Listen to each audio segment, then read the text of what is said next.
The orbital You came sander hummed against back. the thick I couldn't walnut stay plank, away. sending I'm a fine glad. mist of You look dust into the beautiful. air that caught Flatter. the afternoon light like copper smoke. Marco Santini kept his focus locked on the grain, watching the wood reveal itself stroke by stroke. Outside his workshop windows, the Colorado sky was turning the color of old bruises. The wind had picked up an hour ago, stripping dead pine needles from the branches and hurling them against the reinforced glass. He killed the power. The sudden silence pressed against his ears. Marco pulled off his safety glasses and wiped sawdust from his charcoal Henley. The temperature had dropped 15 degrees since morning. A storm was rolling in fast and mean, the kind that turned mountain roads into suicide runs. He walked to the window. The ridge stretched out before him, an endless spine of white peaks and dark trees. 3 years. 3 years of this view, this silence, this careful distance from everything he used to be. Marco flexed his scarred knuckles, the ones that had once gripped very different tools than hand planes and chisels. The workshop smelled like cedar and linseed oil. Clean smells. Honest work. A world away from cigar smoke and blood. Then the hammering started, sharp, frantic, aggressive rattling against his heavy oak front door. Marco's hand moved instinctively to the drawer where he kept the Beretta. Old habits died hard, especially when you'd spent 15 years in a world where hesitation meant death. He caught himself, forced his fingers to relax. Nobody knew where he was. Nobody from that life could find him here. He was Marco Santini, the furniture maker now, not Marco Santini, the underboss who walked away. He strode through the workshop into the main living area, each footfall deliberate on the reclaimed oak floors. People didn't just drop by this far up the mountain. The nearest neighbor was 2 miles through dense pine forest, and nobody came visiting when the sky looked like iron and rage. Marco turned the deadbolt, pulled the door open. The freezing wind whipped into the entryway like a slap. Standing on his porch was a woman. She was shivering violently, her bare shoulders exposed to the biting air, goosebumps racing down her arms. A thick white bath towel was wrapped around her body, tucked tightly over her chest. But what seized Marco's attention was her head. It was completely covered in a thick, sculpted mountain of white shampoo lathers. Suds dripped down her forehead, catching in dark eyelashes sliding off her sharp jawline onto her collarbone. Water pooled at her bare feet. She looked up at him through the soap and let out a breathless, disbelieving laugh. "I know this sounds crazy," she said, teeth visibly chattering, "but my water just died completely mid-lather, and your chimney was the only one with smoke. Can I please use your bathroom before I get frostbite?" Marco didn't smile. Not because it wasn't absurd, because it absolutely was. But his brain had already shifted into assessment mode. The temperature was 32 degrees and dropping. She was wet, exposed, losing core heat rapidly. Hypothermia could set in within 20 minutes. "Get inside," he said, stepping back and pulling the door wide. She hurried past him, bare feet leaving wet, soapy prints on his floor. Marco shut the door hard, sealing the warmth back into the cabin. "Second door on the left," he instructed, keeping his voice level and functional. "Water's hot. There's a stack of clean towels on the rack and a gray robe hanging on the back of the door. Put it on. Don't come out until your teeth stop hitting each other." "Thank you," she gasped, already fast walking down the hallway. "I'm Sophia, by the way," renting the A-frame through the trees. "Marco, go!" The bathroom door clicked shut. Seconds later, the reliable roar of his high-pressure plumbing filled the cabin. Marco stood in the entryway listening. The immediate crisis was handled. Now he needed to figure out the secondary problem. An A-frame rental losing water pressure abruptly in freezing conditions usually meant one of two things up here: a frozen main line or a catastrophic pipe burst. Given that the freeze had just started, a burst was more likely. And if water was pooling somewhere in that rental, it would rot the subfloor, seep into the foundation, freeze, and expand overnight. Structural failure waiting to happen. Marco walked into his kitchen and pulled a clean ceramic mug from the open shelving. He set the coffee maker to brew. Hot liquid was the next required step. He knew the physiology of cold exposure. Had seen men go into shock from less. 20 minutes later, the bathroom door opened. Sophia emerged, drowning in his oversized gray fleece robe, the sleeves rolled up 3 times to free her hands. Her dark hair was thoroughly rinsed and wrapped in a smaller towel. Her face was scrubbed clean, the unnatural pale shade of her skin slowly returning to a warm olive tone. She looked older than him by a few years, maybe early 30s, with the kind of sharp, observant eyes that belong to people who managed high-stress projects for a living. "Better?" Marco asked, pushing the steaming mug of black coffee across the kitchen island toward the stool opposite him. "Significantly," she said, wrapping both hands around the ceramic to absorb the heat. She took a slow breath looking around his meticulously organized kitchen. Everything had its place. Knives magnetic mounted in order of size. Spice jars labeled and alphabetized. Not a single dish in the sink. You saved my life, Marco, or at least my scalp. I was about to try rinsing with bottled sparkling water. What happened at the rental? He asked, leaning against the counter. He kept his hands in his pockets, maintaining comfortable, non-threatening distance. Sophia sighed, her shoulders slumping. I have no idea. 1 second the pressure was fine. The next there was a loud bang somewhere under the floorboards, and the shower head just sputtered and died. I checked the utility closet before I ran over here. There's water pooling around the base of the water heater. Burst line, Marco diagnosed. Probably the PEX manifold failed. Who are you renting from? Castellano Property Management, she said, pulling a smartphone from the pocket of her jeans. She must have carried her clothes over in a bundle. I need to call them. I'm up here trying to finish a massive architectural rendering for a client by Friday. I needed the isolation. I didn't factor in plumbing explosions. Castellano. The name hit Marco like a fist to the sternum. He kept his expression neutral, but his pulse kicked up. Castellano Property Management. He knew that name, knew exactly who ran operations under that banner now. The family business had tentacles everywhere, even in Colorado rental properties. As if on cue, Sophia's phone vibrated on the granite counter. The caller ID flashed Castellano PM office. Sophia answered, putting it on speaker without thinking. Hello. Yes, this is Sophia Chen at Cabin 4. I was just about to. Ms. Chen. A clipped, aggressive male voice interrupted. We're registering a massive pressure drop and a flood sensor alert at your unit. Did you tamper with the utility bypass valve? Sophia blinked, taken aback. Tamper, no. I was taking a shower and the water stopped. Our remote telemetry says the bypass was engaged manually, the voice insisted, weaponizing corporate jargon. If there is water damage to the subfloor due to tenant negligence, you are liable for repairs per Section 4 of your short-term lease agreement. I'm dispatching an inspector, but you need to vacate the premises or provide a damage deposit of $8,000 by end of business today. Marco watched Sophia's posture stiffen.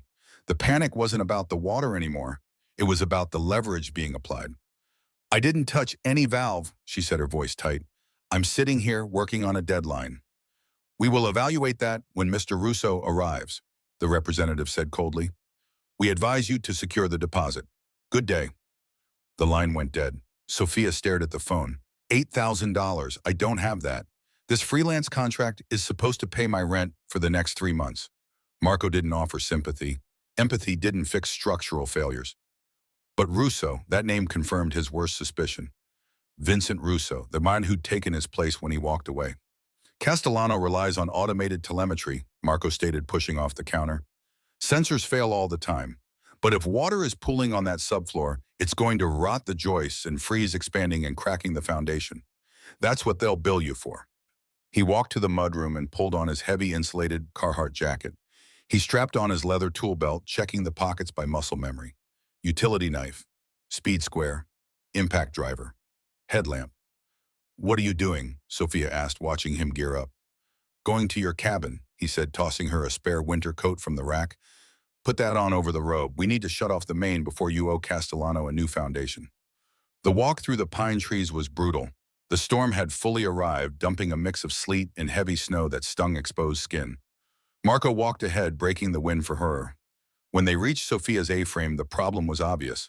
Water was seeping out from beneath the front skirting, freezing into dangerous slick sheets on the porch steps. Marco dropped to his knees in the mud and slush, ignoring the cold water soaking through his work pants. He unlatched the crawl space access door and shined his headlamp into the darkness beneath the cabin.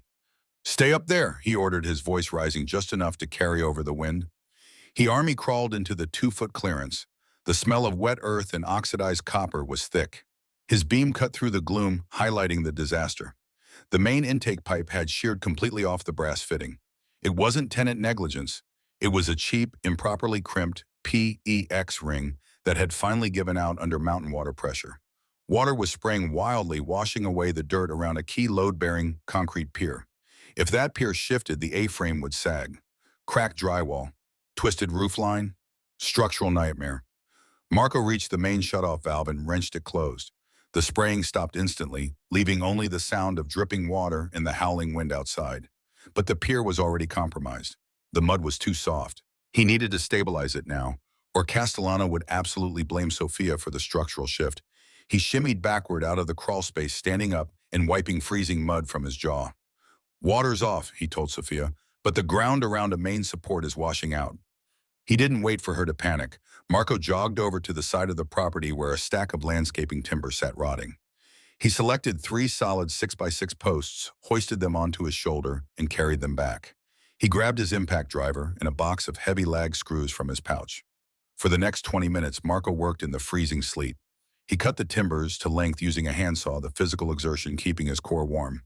He wedged the heavy wood against the concrete pier, creating a temporary triangulated brace that transferred the load away from the soft mud and onto solid bedrock outcroppings nearby. He drove the lag screws home, the loud clack, clack, clack of the impact driver echoing off the trees.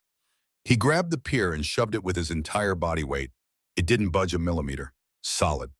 Marco climbed out, brushing snow off his shoulders. Sophia was standing on the porch, arms wrapped tightly around herself, watching him with wide eyes.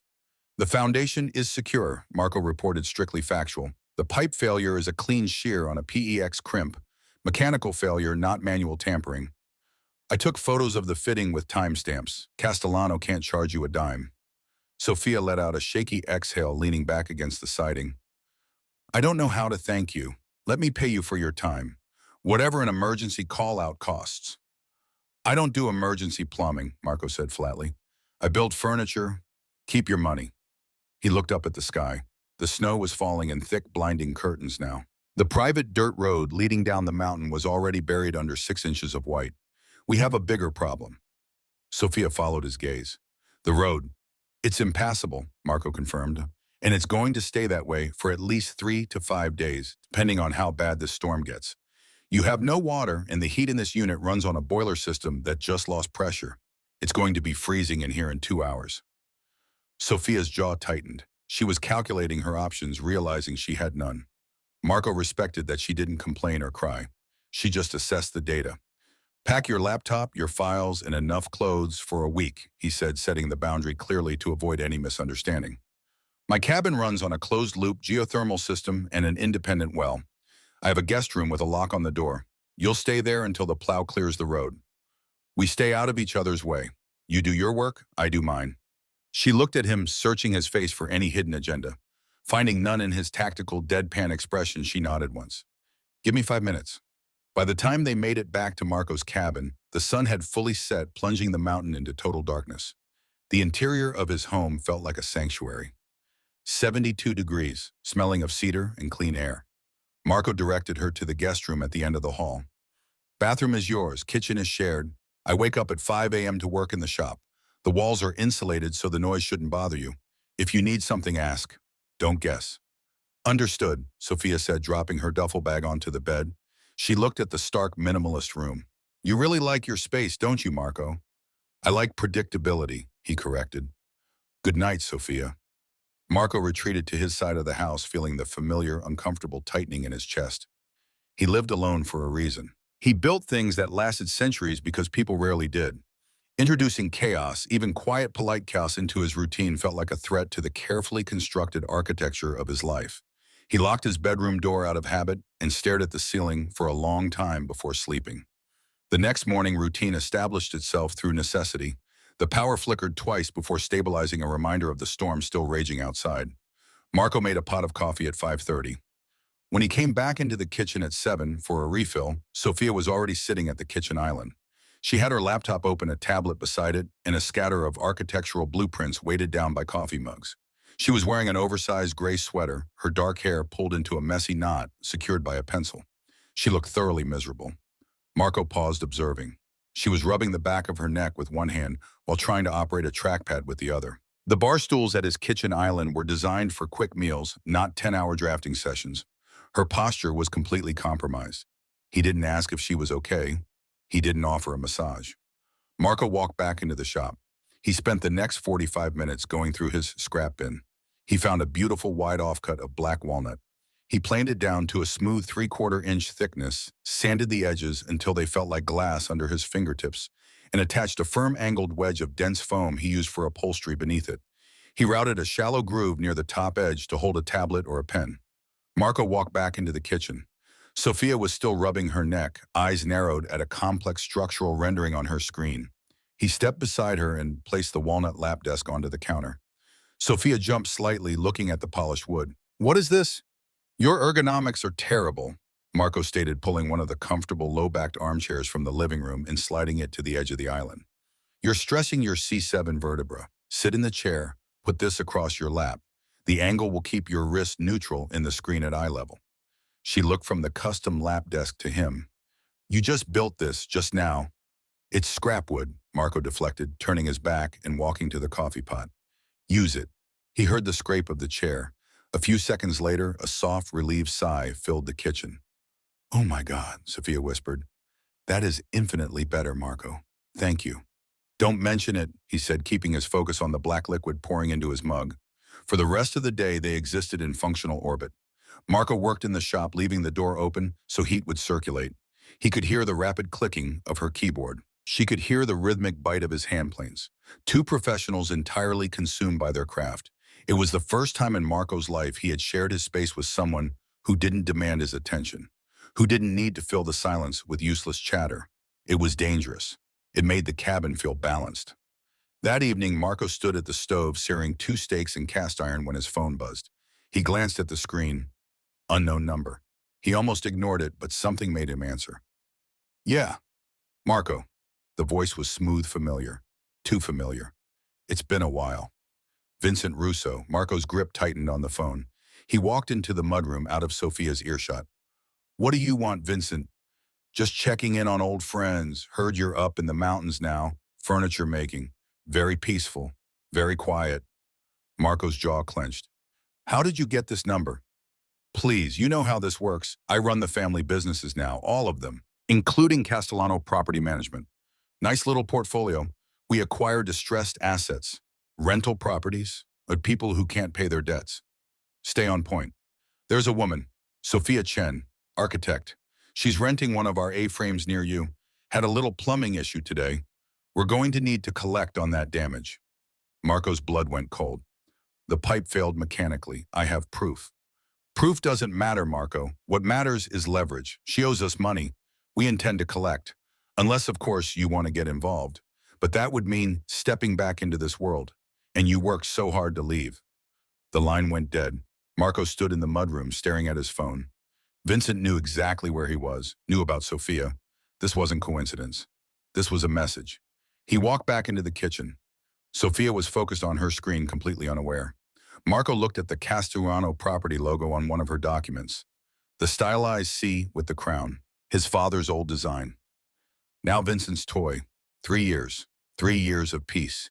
And now the past was knocking on his door, wrapped in a property scam and a woman with soap in her hair.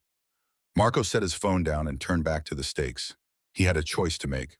Walk away and let Sophia face Vincent's machine alone, or step back into the world he'd fought so hard to escape.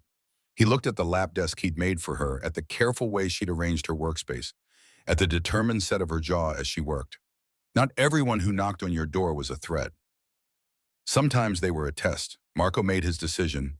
Tomorrow he would start digging into Castellano Property Management, into Vincent's operations, into exactly what kind of scam his old underboss was running. But tonight he would finish cooking dinner. He would set 2 plates. He would eat across from Sophia in comfortable silence. Because that's what you did when someone showed up at your door in a snowstorm, vulnerable and asking for help. You gave them sanctuary, even if it cost you your carefully constructed peace, even if it meant the war you'd been avoiding for 3 years was about to find you anyway. Marco plated the steaks and carried them to the island. "Hungry?" he asked. Sophia looked up surprised. "Starving, actually." "Good," Marco said, sliding a plate in front of her. "Eat. You'll need your strength for tomorrow." "Why, what's tomorrow?" Marco cut into his steak. "Tomorrow we figure out exactly what Castellano Property Management wants and why they picked you." Sophia frowned. "You think this isn't just a normal rental dispute?" Marco met her eyes. "I don't believe in coincidences, and neither should you." Outside, the storm howled. Inside, the cabin stayed warm. And between them, something unspoken settled into place. An alliance, a partnership. The beginning of something that would either save them both or destroy everything Marco had built in his 3 years of exile. He just didn't know which yet. The second day dawned clear and brutal. Marco woke at 4:50, 10 minutes before his alarm, the way he always did. Discipline was what separated survivors from casualties. He pulled on thermal running gear and stepped outside into air so cold it burned his lungs. The world was white, completely white. 2 feet of fresh snow had transformed the mountain ridge into something otherworldly, beautiful and lethal, the kind of beauty that killed unprepared tourists every winter. Marco ran his usual 5-mile loop-breaking trail through virgin powder. By the time he returned, his breath was coming in hard clouds, and his muscles were warm despite the freezing temperature. The cabin glowed like a lantern in the pre-dawn darkness. Inside, Sophia was already awake. She sat at the kitchen island with her laptop and that walnut lap desk positioned exactly as he'd intended. Her hair was loose around her shoulders, still damp from a shower. She wore black leggings and an oversized Columbia fleece that probably belonged to someone from her old life. She was so focused on her screen she didn't hear him enter. Marco watched her from the mudroom doorway, the way she chewed the inside of her cheek when she was thinking, the precise, economical movements of her fingers on the trackpad. She worked the way he built furniture, every motion intentional, no wasted energy. "Morning," he said, breaking the silence. Sophia looked up startled. Then she smiled, a real smile, not the polite stranger kind. "You run in this weather, every day." Marco pulled off his snow-covered jacket. "Routine keeps you sharp." "Or crazy," she said, but there was warmth in her voice. He made coffee while she worked. The rhythm of it felt strangely domestic, comfortable. He poured 2 mugs without asking, set one beside her keyboard the way she liked it. Black, no sugar. He'd noticed yesterday. "Thank you," Sophia said softly, wrapping her hands around the ceramic. They fell into parallel work. Marco in the shop with the door open, Sophia at the island with her architectural renderings. The sound of his hand playing and her keyboard clicks created a strange kind of music. 2 professionals lost in their craft. Hours passed without either of them speaking. Around noon, Marco emerged to make lunch. He pulled ingredients from the refrigerator without asking Sophia what she wanted. He'd observed her eating habits. She liked simple, clean food, protein and vegetables, no fuss. He grilled chicken breast seasoned with rosemary from the herb garden he kept in the south-facing window. Roasted Brussels sprouts with olive oil and sea salt. He plated both servings and set one in front of her. Sophia looked up from her work, surprised. "You didn't have to do this. You need to eat." Marco sat across from her with his own plate. "Can't finish your rendering if you're running on fumes." She studied him for a moment, something shifting in her expression. "You're very observant, Marco." "I notice things," he said simply. "How's the project coming?" Sophia sighed, setting down her fork. "Good, actually. Better than good. This is probably the best work I've done in years. Something about the isolation. No distractions, no office politics, just me and the design." "What are you building?" Her face lit up. "A sustainable community center in Boulder. Net zero energy, living roof, rainwater collection system. It's for Parker Industries. They're a big commercial developer, very progressive. If they like this design, it could lead to a whole series of projects." "Sounds important." "It is," Sophia said quietly. "This contract is everything. After what happened with my old firm, I need this win. I need to prove I can still deliver." Marco wanted to ask about the firm, about what had happened, but he recognized the wall in her eyes, the same wall he put up when people asked about his past. "You'll deliver," he said instead. "I've watched you work. You're good at what you do." The compliment seemed to catch her off guard. A faint blush colored her cheeks. They ate in comfortable silence. That afternoon, Marco taught Sophia about wood. Not because she asked, but because she'd been staring at the dining table he was finishing, running her fingers along the grain with the kind of reverence he understood. "Black walnut," he explained, standing beside her. "See how the grain moves like water frozen in wood. Each piece tells you what it wants to become. You just have to listen." "How do you listen to wood?" Sophia asked, genuinely curious. Marco picked up a hand plane. "You feel it, the resistance, the way the blade catches. If you're forcing it, you're working against the grain. But if you listen, the wood shows you the path." He demonstrated taking a long, smooth stroke, a perfect ribbon of shaving curled away from the blade. "Try," he said, offering her the plane. Sophia took it carefully, positioning herself the way he had. She pushed. The blade caught and stuttered. "You're fighting it," Marco said, stepping closer. He placed his hands over hers, adjusting the angle. "Feel that the wood wants to go this direction. Let it lead." She tried again. This time the blade sang, producing a thin, perfect shaving. There, Marco said quietly. His hands were still over hers. They were standing very close.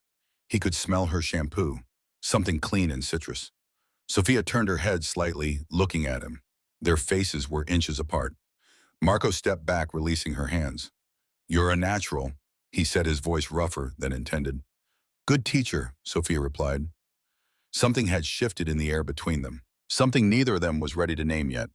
The third day brought the email. Sophia's phone chimed during breakfast. Marco saw her face drain of color as she read the screen. "No," she whispered. "No, no, no." "What happened?" She turned the phone toward him. The email was from Parker Industries. Subject line: contract status update. Marco read quickly. The language was corporate and cold. Due to unforeseen complications and concerns regarding contractor reliability, Parker Industries was exercising their right to terminate the agreement effective immediately. A kill fee would be paid per the contract terms. They wished her the best in her future endeavors. "This doesn't make sense," Sophia said, her voice shaking. "I've been sending daily updates. The design is ahead of schedule. They loved the preliminary renderings." Marco's jaw tightened. He knew exactly what this was. He'd seen this play before. "When did you last speak with them directly?" 2 days ago. Before the storm. Everything was perfect. "Call them now." Sophia dialed with trembling fingers. The call went to voicemail. She tried the project manager. Voicemail. The CEO's office. Voicemail. "They're ghosting me," she said, disbelief thick in her voice. "This is my entire income for the next quarter. I have bills, debt payments. My business loan application depends on this contract." Marco walked to his office and returned with a laptop. He opened a browser and started searching. Castellano Property Management. Vincent Russo. Parker Industries. It took him less than 10 minutes to find the connection. "Look at this," he said, turning the screen towards Sophia. It was a business filing. Parker Industries had recently received a significant line of credit from Castellano Capital Group, Vincent's subsidiary. Sophia stared at the document. "You think Castellano influenced them to drop me?" "I don't think, I know." Marco's voice was ice. "This is how they operate. They isolate you, cut off your resources, make you desperate. Then they offer you a way out, but it costs everything. Why would they target me specifically? I'm nobody." Marco looked at her. He could tell her the truth now, that this wasn't about her at all, that Vincent was using her to get to him, to pull him back into the world he'd left behind. Or he could lie, keep her safe in ignorance. He chose truth. "Because you came to my door," Marco said quietly. Sophia frowned. "I don't understand." Marco walked to his bedroom and returned with a small wooden box. Inside were photographs, newspaper clippings, a life he'd tried to bury. He spread them on the island. Sophia leaned forward, studying the images. An older man in an expensive suit, shaking hands with politicians. A funeral with hundreds of mourners.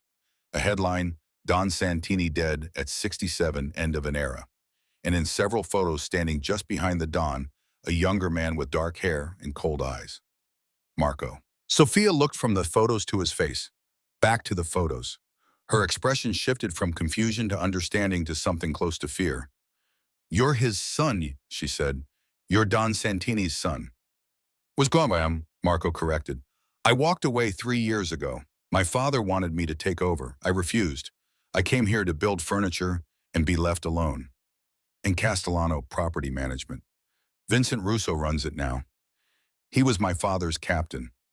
When I left, he took my place, became the new underboss. He runs all the family businesses now, legitimate and otherwise." Sophia stood up, putting distance between them. "So this is about you. Parker Industries, the contract, all of it. He's using me to get to you." "Yes." "Why didn't you tell me?" "Because I hoped it wouldn't matter," Marco said. "I hoped he'd leave you alone, that this was just a random property issue. But Vincent doesn't do random." Sophia laughed, but there was no humor in it. "This is insane. I came here to work in peace. Now I'm caught in some kind of mafia power play." "I know how this sounds." "Do you?" She turned on him, anger flashing. "I trusted you. I've been staying in your house, eating your food, learning about wood grain, and you've been lying to me the whole time." "I didn't lie. I just didn't tell you everything." "That's the same thing, Marco." She grabbed her phone. "I need to leave. I'll rent a snowmobile hike down if I have to. This isn't my fight. The road won't be clear for at least 2 more days. And Vincent knows where you are. You leave now alone, you're more vulnerable." I'm vulnerable here. With you. You brought this into my life. The words hit harder than Marco expected. Because she was right. His past had infected her present. His choices had consequences for someone who didn't deserve them. You're right, he said quietly. This is my fault. But leaving doesn't make you safe. It makes you an easier target. Vincent wants something from me. As long as you're his leverage, you're valuable, alive, and unharmed. The second you're not useful, that changes. Sophia stared at him. Fear warred with anger in her eyes. What does he want from you? My submission, my return, proof that nobody walks away from the family. So give it to him. Go back. End this. Marco shook his head. If I go back, I don't leave again. That's not how it works, and I won't let him use you to force my hand. Then what do we do? We fight back, Marco said. I still have connections, people who owe me favors. I can expose Vincent's operation, the property scams, the money laundering. I can bring enough heat that he has to back off. And what does that cost you? Marco didn't answer immediately. They both knew what it could. His anonymity, his peace, his carefully constructed new life. It cost me everything I built here, he finally said. But that's my choice to make. Sophia looked at the photographs still scattered on the island, at the young Marco standing in his father's shadow, at the man who'd walked away from power to build furniture in the mountains. I need time to think, she said. Take it, but don't take too long. Vincent moves fast when he smells weakness. Sophia retreated to the guest room. Marco heard the door close. Not slam, just close with quiet finality. He stood alone in his kitchen, surrounded by the evidence of his old life. The life he'd sworn was over. Outside, the sun was setting, painting the snow in shades of orange and pink, beautiful and cold. Marco gathered the photographs and put them back in the box. But one caught his eye, a picture of him and his younger brother Luca, both in suits, both smiling. Luca had been 23 when he died, caught in crossfire meant for Marco during a territory dispute. That was the moment Marco had walked away, the moment he'd chosen peace over power. But peace, he was learning, was fragile. It could be shattered by a woman with soap in her hair and a man who refused to let go. The next morning, Sophia emerged from the guest room early. She looked like she hadn't slept. Marco was at the stove making breakfast. I'm not leaving, she said without preamble. Marco turned. Okay. Not because I fully trust you yet, but because I'm tired of running. Richard stole from me and disappeared. I ran, rebuilt. Now this. I'm done letting other people's choices destroy my life. You were never a victim, Sophia. You're a survivor. There's a difference, Visvishang. She sat at the island. If we do this, if we fight back, I need to understand the rules. I need to know exactly what we're up against. No more half-truths. Marco poured coffee and sat across from her. Vincent runs a sophisticated operation. On the surface, everything looks legitimate. Property management, real estate development. But underneath, it's all designed to move dirty money. The rental scam is just one piece. He buys distressed properties, cheap claims, major damages, files inflated. Insurance claims, uses the money to clean funds from other operations. And you know this, how? Because I helped design the system before I left.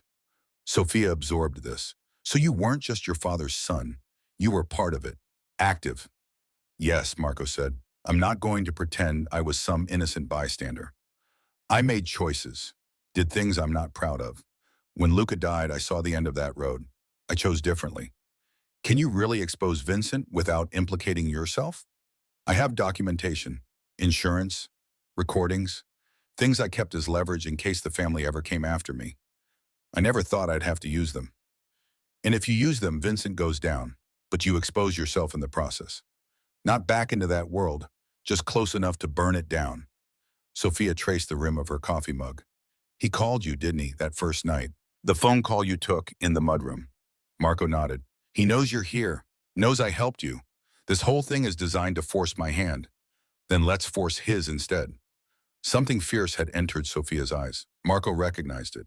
The look of someone who'd been pushed too far and was pushing back. You understand what you're signing up for, he asked. This isn't just about getting your contract back. This is about taking down a man who doesn't lose gracefully. I understand that I came to Colorado to rebuild my life on my own terms, not to let some criminal decide my future. I understand that you risked your peace to help me, and I understand that maybe the smart play is to face this together. The words settled between them. Not a romantic declaration. A tactical alliance. Two people choosing to stand their ground. I need to make a call, Marco said. He dialed a number he hadn't used in 3 years. It rang 4 times before a gruff voice answered. This better be good. Tommy, it's Marco. Silence. Then, Jesus Christ, I thought you were dead. Mostly I need a favor. You don't get to ask for favors, Marco. You walked away. You don't exist anymore. Vincent is running property scams through Castellano PM, targeting civilians, using rental fraud to launder money. That breaks the old rules. The commission wouldn't like it. Tommy was silent for a long moment. Why do you care? He's using an innocent woman to get to me. I want it stopped. So stop it yourself. You were always good at that. I'm trying to avoid bloodshed, Tommy. I need information. What's Vincent's exposure? Where's he vulnerable? Another long pause. You're really asking me to rat on the current underboss. I'm asking you to remember when you took an oath to my father, to protect the family's honor. Vincent is pissing all over that honor. Your father's dead, Marco. Honor died with him. Then do it because you owe me. Remember Atlantic City, who pulled you out of that hotel before the feds kicked the door? Tommy sighed. You're a real bastard, you know that. I'm aware. What do you have? Vincent's been sloppy, aggressive. The commission has been watching. There's talk of reining him in, but they need cause. Real evidence, Tipras. I can provide evidence, but I need to know what he's planning next. He's coming to Colorado tomorrow. Wants to settle the Sophia Chen situation personally. He's bringing 2 guys. Marco's blood went cold. He's coming here, not to your place, to the rental property. He's going to pressure her directly, make an offer she can't refuse, or make sure she can't refuse anything ever again. Thanks, Tommy. Marco, be careful. Vincent's not like the old guard. He doesn't play by the rules. He's ambitious and he's mean. I remember I trained him. Marco hung up and looked at Sophia. Vincent's coming tomorrow, to your rental. He's going to try to force you to sign something or intimidate you into silence. Sophia's face went pale, but her voice stayed steady. Then we'll be ready for him. No, Marco said firmly. You'll be here, safe. I'll handle Vincent. Absolutely not. She stood facing him squarely.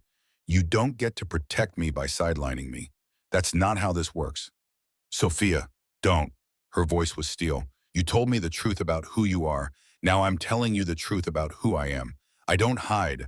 I don't let men fight my battles while I wait in a locked room. Richard taught me that lesson. Never again. Marco wanted to argue, wanted to lock her in the guest room and deal with Vincent alone, but he looked at her face and saw something he recognized. The same stubborn refusal to be sidelined that had driven him to walk away from his father's empire. Fine, he said, but we do this smart, controlled, no improvising. Agreed. They spent the rest of the day planning. Marco made calls to old contacts. Sophia researched Vincent's public records, finding patterns in his business dealings. They built a case, a strategy, and somewhere in the work, in the planning, in the shared purpose, something shifted again between them. Late that night, Sophia emerged from the guest room with her laptop. Marco was still at the dining table surrounded by documents. You should sleep, she said. So should you. She sat beside him. I keep thinking about what you said, about the wood telling you what it wants to become. Do you think people are like that we have a grain we're supposed to follow? Marco considered this. Maybe. Or maybe we're more like that pier I braced under your cabin. Sometimes you need external support to keep from collapsing. Sometimes strength comes from knowing when to accept help. Sophia looked at him. Really looked at him. You're not what I expected, Marco Santini. What did you expect? Someone harder, colder, more like the man in those photographs. That man still exists, Marco said quietly. I didn't erase him. I just chose not to feed him anymore. But tomorrow you'll have to be him again, at least a little. Tomorrow I'll be whatever I need to be to keep you safe. Sophia reached out and placed her hand over his. Thank you for telling me the truth, for not running, for the lap desk. Marco turned his hand over, lacing his fingers with hers. You showed up at my door in a towel with soap in your hair. Hard to forget that kind of entrance. She laughed softly. Not my finest moment. I don't know. It was pretty memorable. They sat like that for a while, hands linked, tomorrow waiting for them like a storm on the horizon. Whatever happens, Sophia said, I'm glad I knocked on your door. So am I, Marco admitted, and he meant it, despite the danger, despite the complications, despite everything his carefully controlled life had become. Because Sophia Chen had reminded him of something he'd forgotten in 3 years of isolation. Some things were worth fighting for. Some people were worth the risk. Tomorrow, Vincent Russo would learn that lesson the hard way. The morning of the fourth day arrived with crystalline clarity. The storm had finally broken. Sunlight poured through the cabin windows, turning the snow-covered ridge into a field of diamonds. Marco stood at the window with his second cup of coffee, watching the light change. Behind him, Sophia moved through the kitchen with quiet efficiency. She dressed carefully this morning. Dark jeans, a structured blazer over a cream blouse, her hair pulled back in a severe bun. Armor Marco recognized. Psychological preparation for battle. "You look ready," he said without turning. "I feel terrified," Sophia admitted, "but I'm good at not showing it." Marco turned to face her. "You don't have to do this. I can handle Vincent alone. We've been through this." Sophia poured herself the coffee, her hands steady despite her confession. "I'm not hiding while you clean up a mess that involves me. That's not who I am. It's not your mess. It became mine when I knocked on your door." She met his eyes. "Besides, you taught me something yesterday about listening to the grain, about knowing when to accept support. This goes both ways, Marco." He wanted to argue. Every instinct he'd honed in his previous life screamed at him to remove her from danger. But Sophia Chen wasn't someone you protected by sidelining. She was someone you protected by standing beside.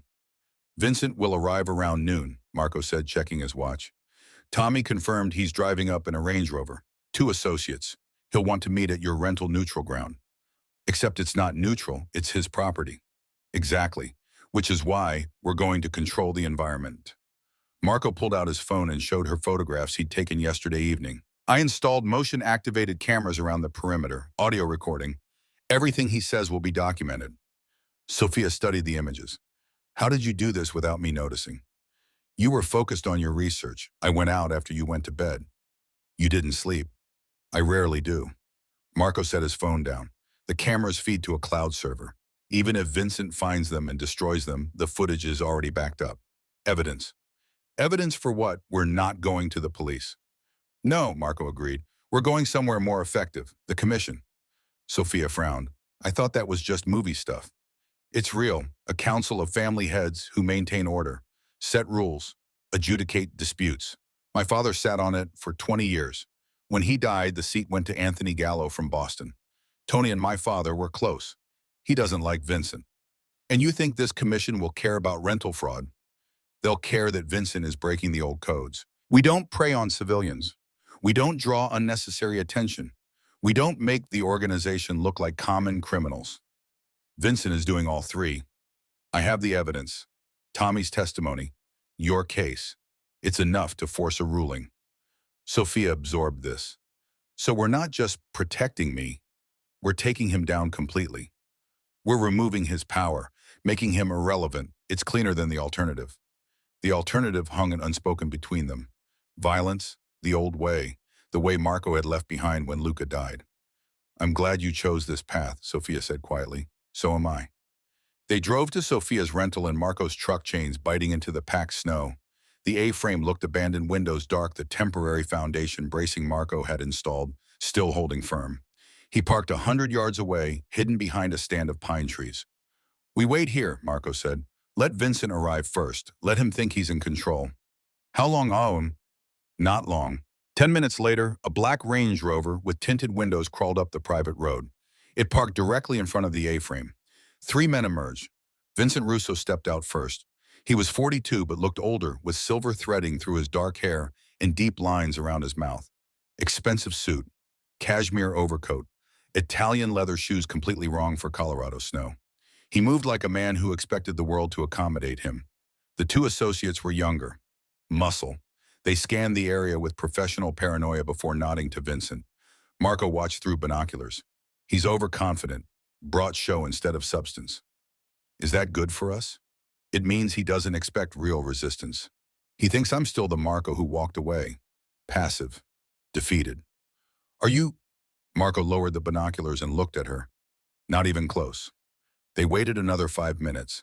Let Vincent and his men enter the A-frame. Let them search the empty rooms, finding nothing. Building frustration. Then Marco's phone rang. Vincent's number. Mr. Santini? Vincent's voice was smooth oil over gravel. I'm at the property. Seems Ms. Chen isn't here. Any idea where I might find her? She's safe away from you. Now that's disappointing. I came all this way to have a conversation. Resolve our little misunderstanding. There's no misunderstanding, Vincent. You manufactured a crisis to extort money from an innocent woman to get to me. I understand perfectly. A pause, then Vincent laughed. You always were smart, Marco. Your father's best quality. He'd be proud that you figured it out. Ashamed that you ran away, but proud you're not stupid. Leave Sophia out of this. Your issue is with me. My issue is that you disrespected the family. You walked away like we were nothing. Like your father built nothing. And now you're playing house in the mountains, pretending you're some regular guy. I'm a regular guy.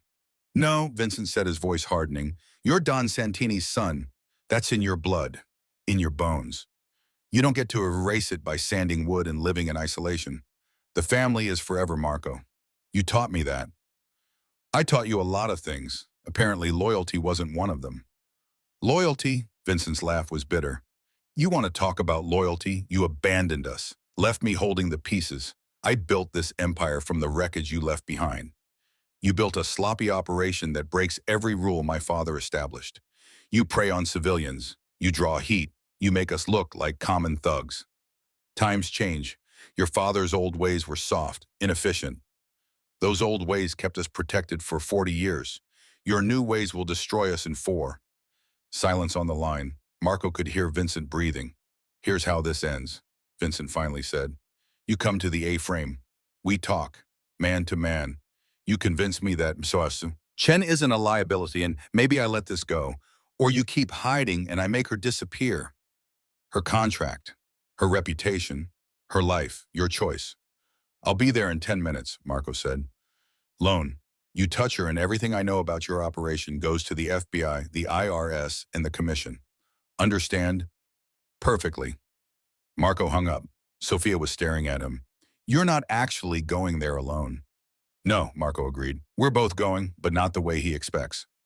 5 minutes later, Marco and Sophia walked openly up the road to the A-frame. No subterfuge, no hiding. Vincent's associates saw them coming and alerted their boss. Vincent emerged onto the porch flanked by his men. His expression flickered between surprise and amusement when he saw Sophia. Ms. Chen, he called out, brave of you to show up, or foolish. I haven't decided which. Neither, Sophia said, her voice carrying clear and cold across the snow. I'm here because this is my rental property. You're trespassing. Vincent laughed. Technically, I own this property through a shell corporation that's about to be investigated for fraud. Sophia pulled out her phone.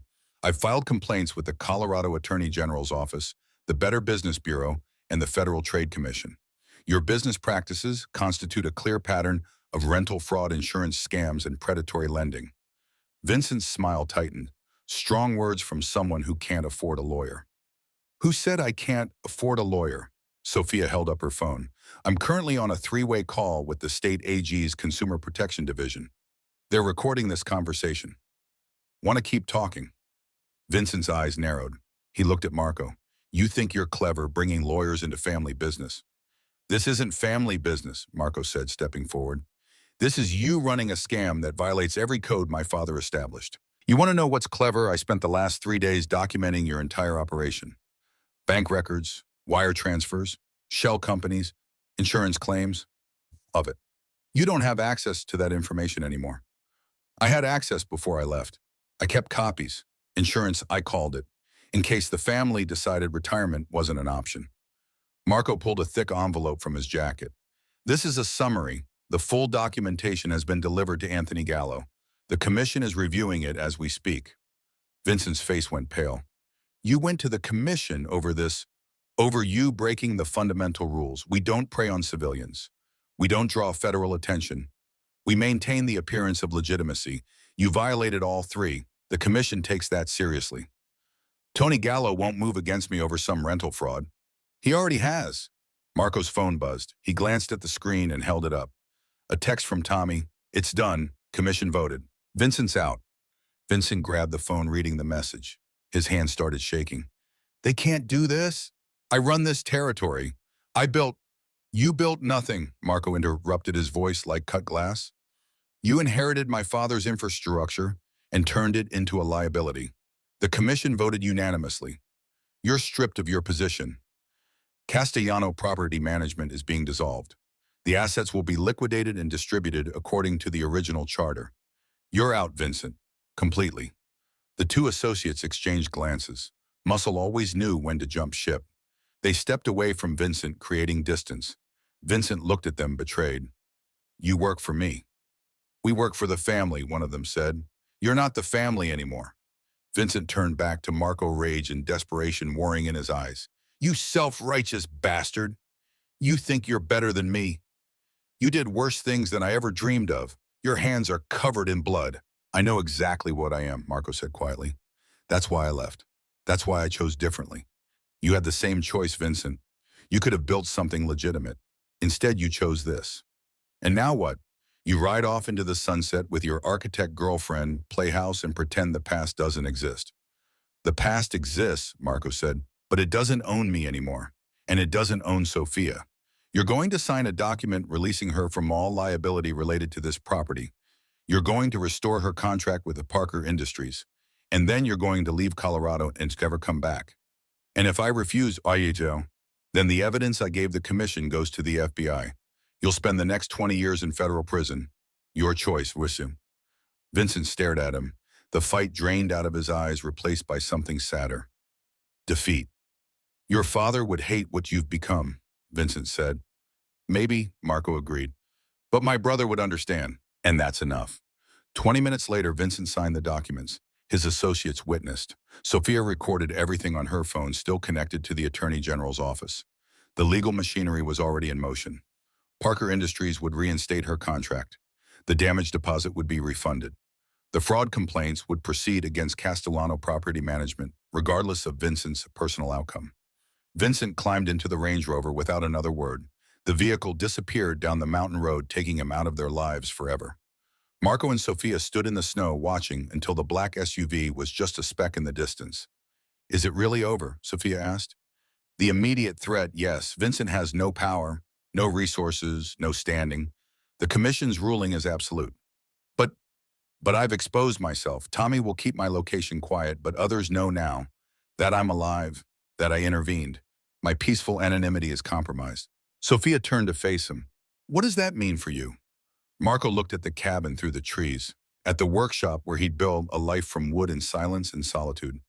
It means I might need to move eventually, find a new place to build, start over somewhere else. Oh, Sophia's voice was small. They walked back to Marco's truck in silence. The drive to his cabin felt heavy with unspoken endings. That evening, the cabin felt different. The threat was gone, but uncertainty had taken its place. Sophia worked on her laptop, finalizing designs now that her contract was secure. Marco moved through his workshop, restless, unable to settle into his usual rhythm. Around 8, he found himself standing in the doorway watching her work. She looked up, meeting his eyes. I got the official reinstatement email, she said. Parker Industries apologized. Full contract restored. They want to meet next week to discuss the timeline. That's good. You earned it. I should probably head back to Denver soon. Get things organized. The road should be clear by tomorrow. Marco nodded. This was always how it was going to end. She had a life to rebuild. He had a new location to find a fresh start to plan. I've been thinking, Sophia continued, setting down her laptop, about what comes next for me. You'll be fine. This project will lead to others. You'll rebuild your firm. That's just it. Sophia stood, walking into the workshop. I don't think I want to rebuild the old firm, the old way. Denver feels like it belongs to a version of me that doesn't exist anymore. Marco set down the chisel he'd been holding. What are you saying? I'm saying that in 5 days here, I did the best work of my career. Because I could focus. Because I had space. Because I wasn't trying to be what everyone else expected. She paused. And because you were here, making lap desks, teaching me about wood grain, standing beside me when everything fell apart, not taking over, just being present. Sophia, I'm not finished. She moved closer. I spent the last year trying to prove I could do everything alone, that I didn't need anyone. But watching you, the way you solve problems, the way you think, I realized something important. The strongest structures aren't built in isolation. They're frameworks. They rely on multiple support points. Marco's chest tightened. I'm not staying here. It's not safe longer term. I'll need to find somewhere new. Then let me help you find it. Sophia closed the remaining distance between them. I'm not asking to move into your life as it is. I'm asking if there's room to build something new. Together, a firm that designs sustainable structures, that creates things that last and matter. I don't build temporary things, Marco said quietly. Neither do I. Sophia reached out and took his hand. I have complications. Debt, trust issues from Richard, a tendency to work too hard. And you have a past that might come looking someday. We're both disasters, Marco, but maybe we're the kind of disasters that make each other stronger. Marco looked at their joined hands, at the determination in her eyes, at the future she was offering that he'd never let himself imagine. I have an idea, he said. The next morning, they drove down the mountain to the small town in the valley. Marco parked outside the community center, and they walked in together, shaking snow off their boots. Marshall Miller looked up from his desk. Morning, Marco. Haven't seen you in town for months. Been busy. I need to file a commercial permit application. The marshal raised an eyebrow. What kind of commercial application? Architectural and design and custom furniture. Sustainable building consultation. High-end residential and community projects. Marco pulled a folded document from his jacket and flattened it on the desk. I'm registering a new business. You going legit on us, no more hermit life. Something like that. Marco signed his name on the bottom line. Then he slid the paper and pen across the desk to Sophia. She looked at the document, at the business name printed across the top, Santini Chen Design and Craft. You already had this drawn up. She said, something warm flooding her voice. I'm a planner, Marco said, and I meant what I said. I don't build temporary things. Sophia picked up the pen and signed her name. Sophia Chen, right next to Marco Santini. 2 names, 1 partnership, legal, official, real. The marshal stamped the document. Congratulations, you're official. Good luck with it. They walked out of the community center and stood under the awning as fresh snow began to fall. The town moved around them, morning routines and familiar faces, but in that moment, everything felt perfectly still. Marco turned to Sophia. He reached out and cupped the side of her face, his thumb resting gently against her cheekbone. Her skin was warm despite the cold air. I'm not good at this, he said quietly. Relationships, opening up, trusting. Neither am I, Sophia said. We'll figure it out. It won't be easy. Nothing worth building is. Marco stepped closer and kissed her. It wasn't frantic or desperate. It was the feeling of a heavy door finally locking into place. Absolute certainty. The end of wandering and the quiet, solid reality of coming home. When he pulled back, Sophia's eyes were bright, anchored, entirely present. So what now, she asked. Now we find a property.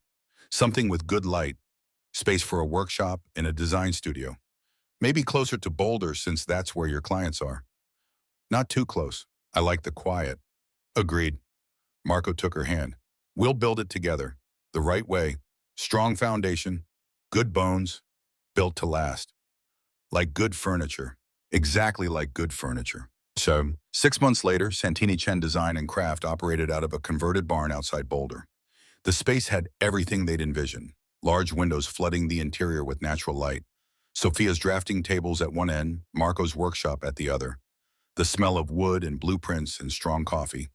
Living quarters upstairs, minimal and clean, and theirs. Parker Industries Community Center had been completed ahead of schedule. The Sustainable Design won awards. 3 more contracts followed. Sophia hired an associate architect. Marco brought on an apprentice. On a Saturday morning in early autumn, someone knocked on the barn door. Sophia looked up from her design work. I'll get it. Mrs. Patterson from the neighboring property stood on the step with a covered dish. I'm sorry to bother you, dear, but my oven just died and I'm having the book club over tonight. Any chance I could use yours? Sophia laughed. A real laugh, free and unburdened. Of course, come on in. Marco emerged from the workshop, wiping sawdust from his hands. He saw Sophia welcoming their neighbor, and something settled in his chest.